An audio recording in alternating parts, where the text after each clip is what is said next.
নাটক কিছুটা সিনেমার মতো। রচনা ও পরিচালনায় সৌগত ভট্টাচার্য। পার্কের মধ্যে দাঁড়িয়ে আছি, আর ওর আসার কোনো নামগন্ধ আছে? এইরকম ড্রেস আপ করে পার্কের মধ্যে দাঁড়িয়ে আছি, এরপর নিজেরাই আমরা লেট হয়ে যাব নাচের প্রোগ্রামে। কি যে করে এরা! একটা ফোন করে দেখি। এই তো রিং হচ্ছে। ফোনটা তো ধর, কেউ ফোন কেন ধরে না এরা? ফোন যে কেন বুঝতে পারি না। কখন আসবে? আরে তুমি এখানে একা একা দাঁড়িয়ে বাকিরা কোথায়? তোদের এত লেট হলো কেন? আরে আমি এক্ষুনি ফোন করে বললাম লেট করে আসবো, ওই জন্য লেট করে এলাম। আর তুই? ও বললো ওর সাথে আসতে। তোরা সত্যি এত লেট করলে আমরা কখন পৌঁছাবো বল এবার নাচের প্রোগ্রামে? আরে একবার ফোন করে দেখ না তুমি। আরে আমার কাছে নাম্বার নেই, তুমি ফোন করো। হ্যালো হ্যালো হ্যালো, দেখ হ্যালো হ্যালো বলছে, ফোনই ধরছে না। কি সব নাচ করছে তো ভালো করে।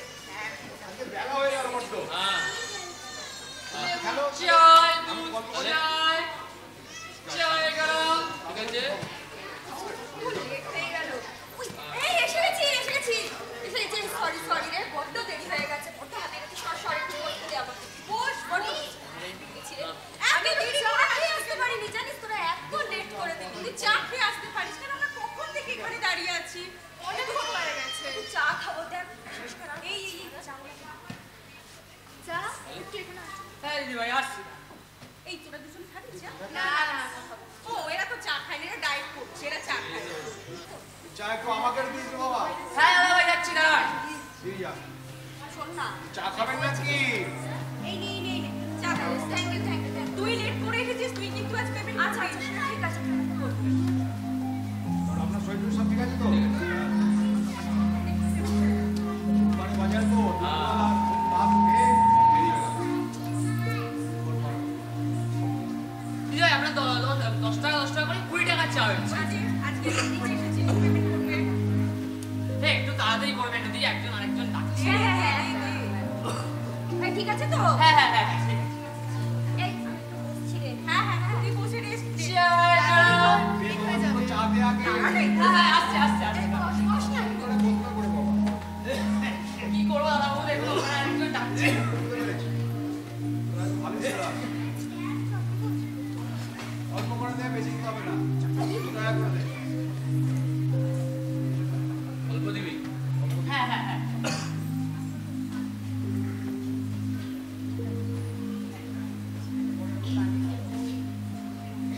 দাদা আপনার 20 টাকা। এইটুকু চা 20 টাকা রে বাবা। কি করবো বলুন, পার্কে চা। বাজারে মানে 10 টাকা হয়ে যায়। দে বাবা দে। ভালো থাকো।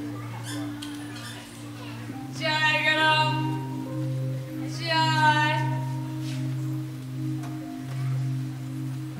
এদিকে কোথায় প্রোগ্রাম আজকে? আমাদের ধীরেন্দ্র বলছে। ও আজকে তোমাদের প্রোগ্রাম? হ্যাঁ দাদা আমরা দাদা দেখতে দেখা হবে না? পাবো? হ্যাঁ একদম চলে আসবে। চা। এই আরেকজনের যে আসার কথা ছিল সে কোথায়? আমাকে তো ফোন করে চাই। দেখ তো ফোন ফোন বাজছে। ধর ক্যালকাটায় আছি, হ্যাঁ হ্যালো। ছুটি দিয়ে আছে, এখন তুই ছেড়ে দে। যাচ্ছি। হ্যাঁ শুরু হয়ে গেছে? না শুরু হয়ে গেছে। এখন ওরা কি পৌঁছে গেল? হ্যাঁ দাঁড়া আমাকে শেষ করতে আরে হবে। চল আরে তাড়াতাড়ি দেরি হয়ে যাচ্ছে। চ। এই শোন না, আমি বেরিয়ে তাড়াতাড়ি করে বেরিয়ে যেতে হবে, বুঝেছিস? হ্যাঁ এখন আর তিন ছুটি। হ্যাঁ ঠিক আদা না, বাইরে বের হয়ে যা। আদাই হ্যাঁ একটু পরে কর। আমি তোকে পরে করছি। বসেন। আদা এখানে কি?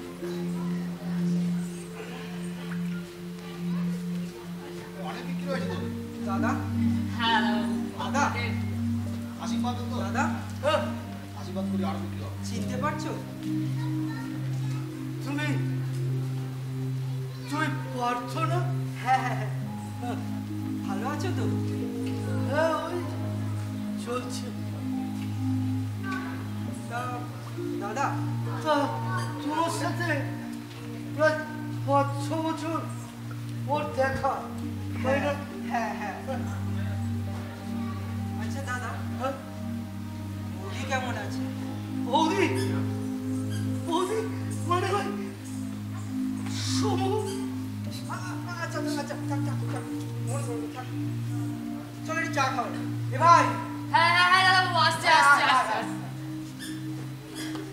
বসো না।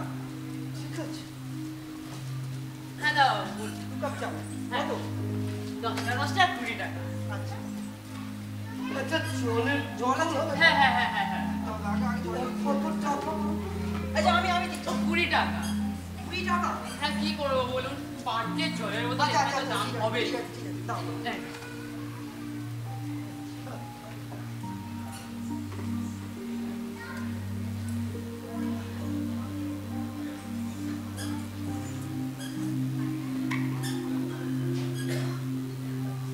এই নাও,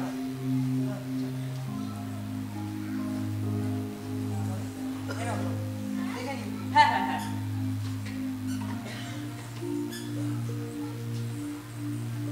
তা তোমার খবর কি? তুমি তুমি কোথায় যেন চলে গেছিলে? আমি ব্যাঙ্গালোরে ছিলাম। এই কিছুদিন হয়েছে, এই 1 সপ্তাহ ধরো ওই কলকাতায় এসেছি এখন। আচ্ছা আচ্ছা। তা বাবা মা বাড়ির সব খবর ভালো তো? হ্যাঁ হ্যাঁ, ভালো আছে। তা এমনি কি মানে কাজকর্ম চলছে? হ্যাঁ। আচ্ছা আচ্ছা দাদা, হ্যাঁ একটা কথা বলি। হ্যাঁ বলো। কালকে আমি এই ঠিক এই সময়টায় এসেছিলাম এই পার্কে। আচ্ছা ঘড়ি পড়তে আমি ভুলে গেছি। তো কি হয়েছে? শোনো না, এসেছি ওই যে পোশাকে দেখতে পাচ্ছ, ওই কোণে হ্যাঁ মানে কেমন যেন একটা লোক। কেন? মানে ঘড়ি পড়তে ভুলে গেছি, মানে টাইমটা জানবো বলে তার কাছে গেলাম, গিয়ে মানে যা জিজ্ঞেস করলাম যে কটা বাজে, কেমন যেন ফেল ফেল করে তাকিয়ে রইল আমার। আর তারপর বলছে সময় তো শেষ। সময় তো শেষই হচ্ছে। দেখো না, হাজার গরিব পড়ি না, তবে উনি হচ্ছে উত্তম বাবু। ওনার কথা বলতে গেলে আজ থেকে প্রায় 7 বছর পেছিয়ে যেতে হয়। 7 বছর? কিন্তু কিন্তু বাবা তোমার ভালো লাগে? কেন? না না না, বলো না, শুনতে চাই না। কি হয়েছিল 7 বছর আগে? শুনতে চাও? তখন তখন ফটোগ্রাফির কাজে বিভিন্ন জায়গায় যাতায়াত আমার। ওরই ফাঁকে এই পার্কে আসতাম। ওই মান্নাদের গানটা আছে না, কপি হাউসলি? হ্যাঁ ওই রকমই যেন বাবা কত লোককে দেখছি পার্কে আসে, গল্প করে, তারপর আর তাদের পাওয়া যায়। এইরকমই আমি আর গণেশ বাবু পার্কে আসতাম। আচ্ছা। তো পার্কে এসে গণেশ বাবুর সাথে পরিচয়। গণেশ বাবু থাকতেন এই যে এই পাশের গলিটা, হ্যাঁ, মনে আছে? হ্যাঁ, হ্যাঁ। ওই যে ওই বেড়াদের বাড়ির হ্যাঁ, হ্যাঁ, পাশে মনে আছে, যে একটা মানে বৃদ্ধাশ্রম আছে। আচ্ছা। উনি ওখানেই থাকতেন। গণেশ বাবুর জীবনের কথা বলতে গেলে বলতে হয়, স্ত্রী মারা যাওয়ার পর ছেলেকে ইঞ্জিনিয়ার করার জন্য উনি বাড়িটা বন্ধক রেখেছিলেন ঝুনঝুনওয়ালার কাছে। তারপর ছেলের বিয়ে দেন, ছেলে চাকরি করে, ফুটফুটে ছোট নাতি হয়। নাতিটা দাদুকে ছাড়া কিছু জানতো না। কিন্তু বৌমা সহ্য হলো। সে তখন একদিন জোর করে গণেশ বাবুকে দিয়ে বাড়িটা লিখিয়ে দিল, তাকে বাড়ি থেকে বার করে দিলেন। উনি চলে গেলেন বৃদ্ধাশ্রম। তারপর ওখানেই তার মৃত্যু। কিন্তু এই মানুষটা এতটুকু কিচ্ছু হয়নি। শান্ত হও, শান্ত। তবে আস্তে আস্তে আস্তে, শান্ত জল খাও, জল খাও। থাক, ঠিক আছে। শুধু এই গল্প বলতে গেলে তোমাদের কথাও চলে আসে। তুমি তো সমুর বন্ধু, হরিহর আত্মা ছিলে।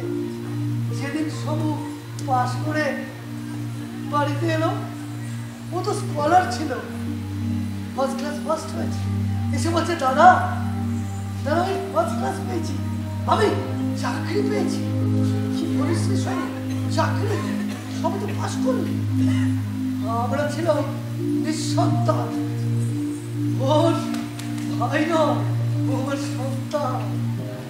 ওর এক কথায় আমি বললাম ঠিক আছে তুই যা যা, আর টাকার জন্য চিন্তা করিস না।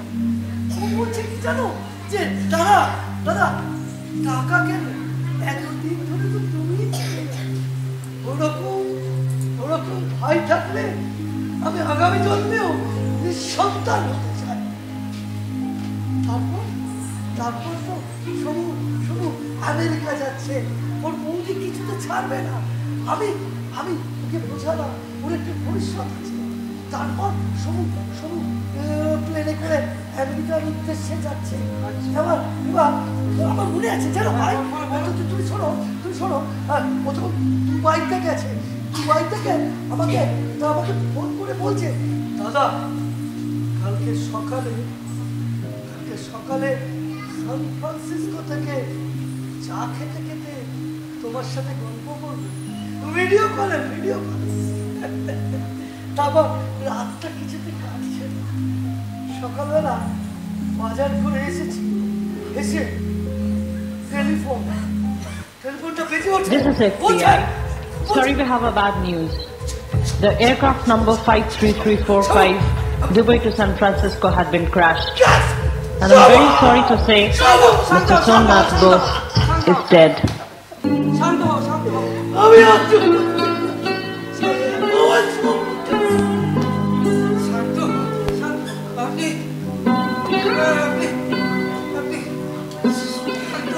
শান্ত শান্ত। এত বছর পর আমার ভাইটা চলে গেল। কলেজ বাবু আপনি কি করেছিলেন? আপনি দাদা শান্ত হও। তা করিয়েছিল এই লোকটা। এতটাই নিষ্ঠুর, একটা মানুষের দুঃখ বোঝে না। আমি বলছিলাম দাদা আমরা তো সব বলছি, একে অপরের দুঃখটা বুঝবো না। বাবা মা কি জিনিস যেমন সন্তানের বোঝা উচিত, তেমনি সন্তান কি জিনিস বাবা মারও বোঝা উচিত। জানি শুধু নিজের স্বার্থ। হ্যাঁ, আপনি আজকে কথা বলছেন। জানি শান্ত হও, সান্ত্বনা দেওয়ার মতো মুখ আমার নেই। আপনারা অনেক ভালো ব্যবহার করেছিলেন আমার সাথে। করিনি দাদা, কিন্তু কতবার বলেছি দাদা বলুন কি ব্যাপার, মুখটা ঘুরিয়ে রেখেছিলেন। আপনারা ভাবতেন আমি বুঝি আপনাদের কথা শুনে হাসছি। না আমি হাসতাম আমার এই বাক্যের উপরে।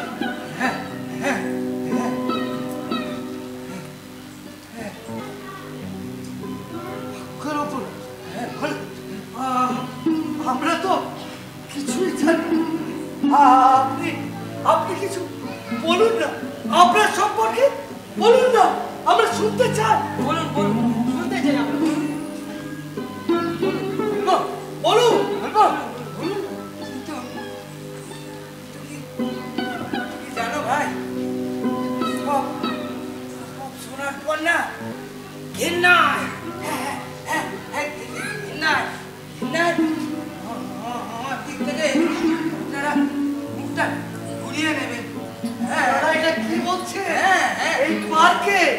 এই পার্কে কত উত্থান পতন আমরা দেখেছি। এখন আমার বয়স আর নেই, জীবনের শেষ পথে দাঁড়িয়ে বলুন, শুনতে চাই না। বলুন আমি থাকতাম বসিরহাটে। আমার না এক মেশিনের কারখানা ছিল। অনেকখানা মেশিন ছিল আমার। জানেন আসতি হাতে সংসারটাকে সাজিয়ে গুছিয়ে রেখেছিল। হ্যাঁ হ্যাঁ আমাদের আমাদের বিয়ে বিয়ে 2 বছর পর, হ্যাঁ, যখন যখন আমাদের আমাদের ঘরে নতুন নতুন অতিথি এলো, জানেন এই রাত্রিরে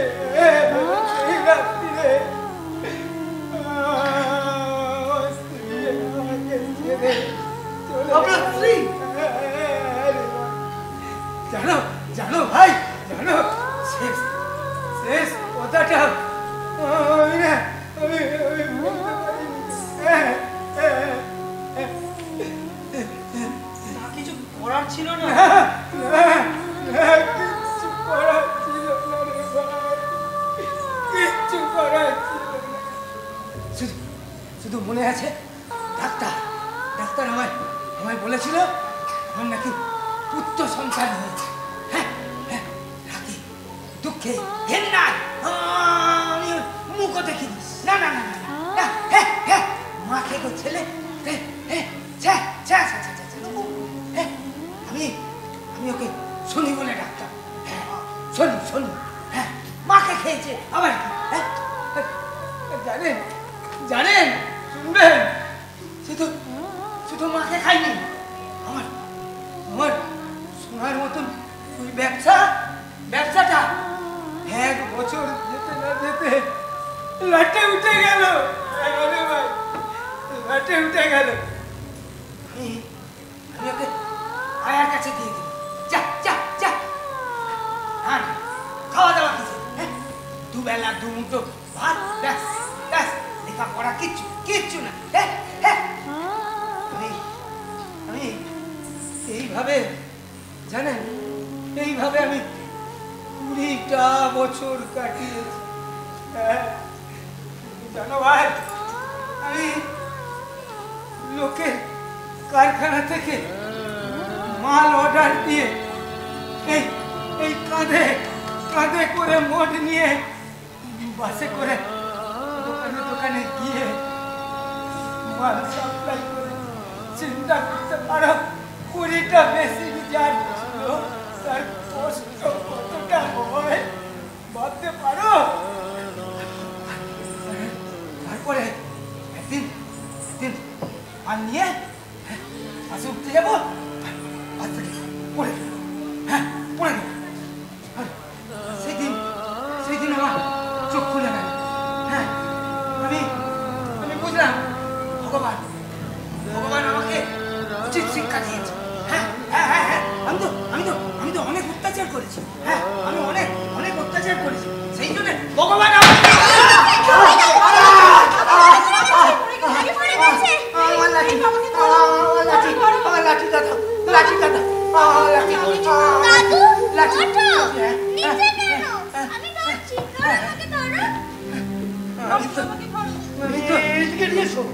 অনেকদিন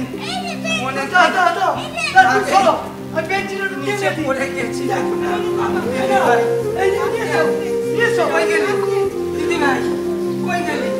দিদিভাই কই গেলি? আপনি এত উত্তেজিত হবেন? নতুন করে কি দেখি তোর ওই হাত দুটো ধরে আবার আমি উঠে দাঁড়াতে পারি কিনা। বাবা এইসব কথা কি বলছো তুমি এখন? হয়ে গেছো, আগে শান্ত হয়ে একটু বসো। শোন একটু জল খাবে? না আমি ঠিক আছে। ওনারা শুনতে চাইছে আমার কথা, আজ অব্দি কেউ শোনেনি আমার। সবাই আমার পাগল আজ ওনারা শুনছে। ওদের বলতে হবে। হ্যাঁ ওদের বলতে হবে। জানেন এতে আমি অনেক তাচ্ছিল্য করেছি, অনেক হ্যাঁ কিন্তু ও আমাকে ফেলে দেয়নি। ও আমাকে ফেলে দেয়নি জানো। হ্যাঁ আমাকে আরো আঁকড়ে ধরেছে। হ্যাঁ আর শুধু ও কেন আমার এই বৌমা আরো আছে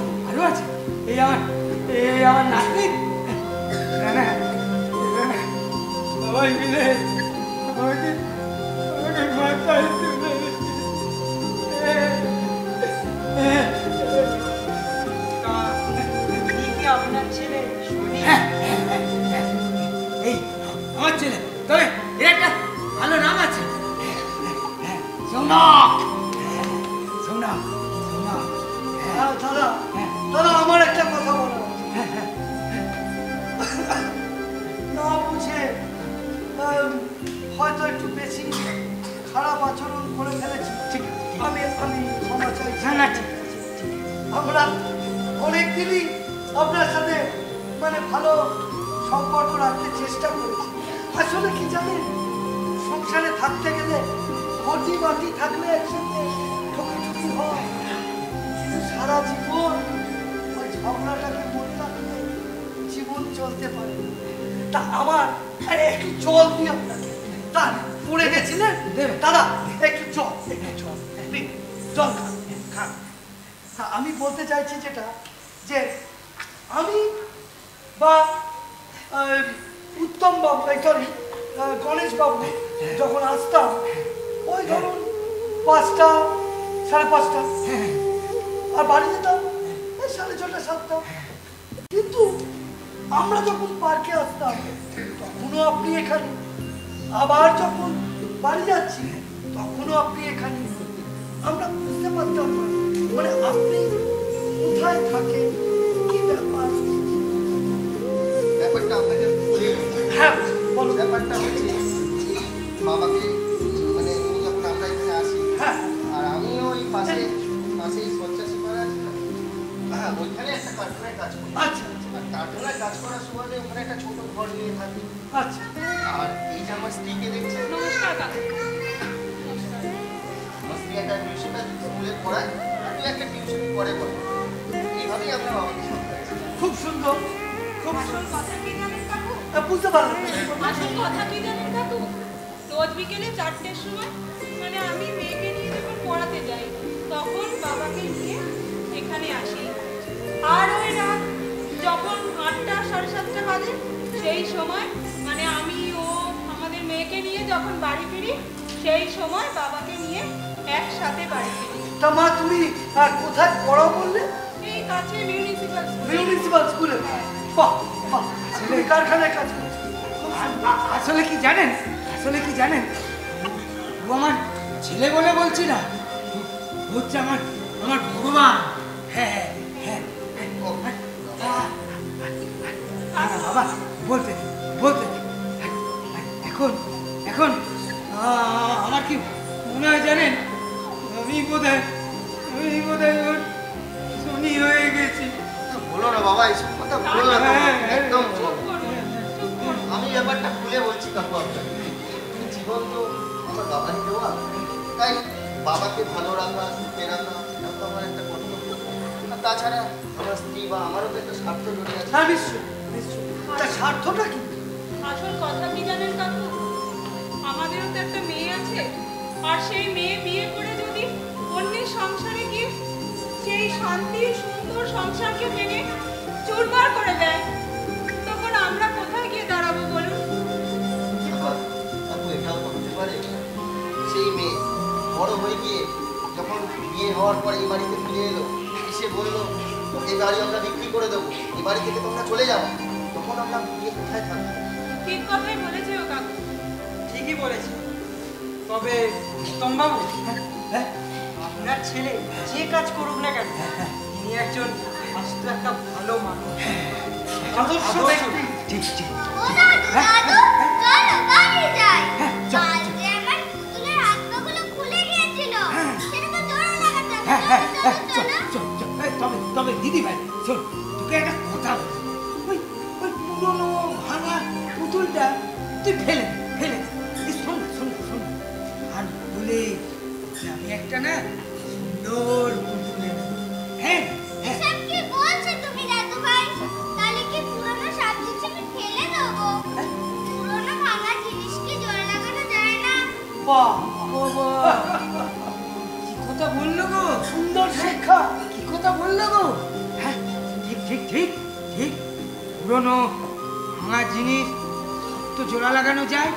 হ্যাঁ যাই তো চল জুড়বো, চল চলো যা মায়ের কাছে যা মায়ের কাছে চল। আমার ঘরে আসতে ঘরে যারা যাবার তারা কখন গেছে ঘর পানে, পারে যারা যাবার গেছে পারে, ঘরেও নহে পারেও নহে, যে জন আছে মাঝখানে, সন্ধ্যা বেলায় কি ডেকে নেয় তারে। ফুলের বাহার নিকো যাহার, ফসল যাহার ফুলল না, অশ্রু যাহার ফেলতে হাসি পায়, দিনের আলো যার ফুরালো, সাঁঝের আলো জ্বলল না, সে বসেছে ঘাটের কিনারায়। উড়ে আয় আমায় নিয়ে যাবি কেড়ে, দিন শেষের শেষ খেয়ায়। উড়ে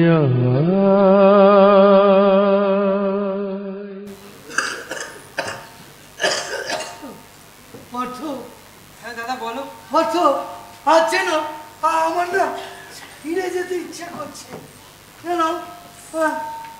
আচ্ছা একটা কথা বলো তো, গণেশ বাবুর ছেলে বৌমা যদি তাদের ভুলটা বুঝতে পেরে বাবাকে বৃদ্ধাশ্রম থেকে নিয়ে ফিরে আসতো, আর আমার সবুটা সে যদি প্লেনটা মিস করতো, তাহলে তো জীবনটা অন্যরকম হতে পারতো। তুমি বলো, বলো তুমি বলো না, বলো। দাদা এটাই বাস্তব। বাস্তব সর্বদাই কঠিন হয়। যেটা আমরা ভাবি আর যেটা আমরা করতে চাই সেটা সবসময় সত্যি হয় না। আজই দেখো না, উত্তমবাবু যদি তার ছেলের দিকে যদি দেখতো, সেটা কলকারখানায় কাজ করতো না, সে তো আমাদেরই মতো একটা ইঞ্জিনিয়ার হতে পারতো। এই বয়সে তুমি এসে যেটা বুঝতে পারছো, আমি এখনো বুঝলাম না। এই কথা সত্যি, বাস্তব এতটাই কঠিন যেটা মেনে নিতে আমাদের কষ্ট হয়। যদি আমার সমু, গণেশ বাবু সবাই সুন্দরভাবে জীবন কাটাতো, তাহলে তো এই জীবনটা কিছুটা সিনেমার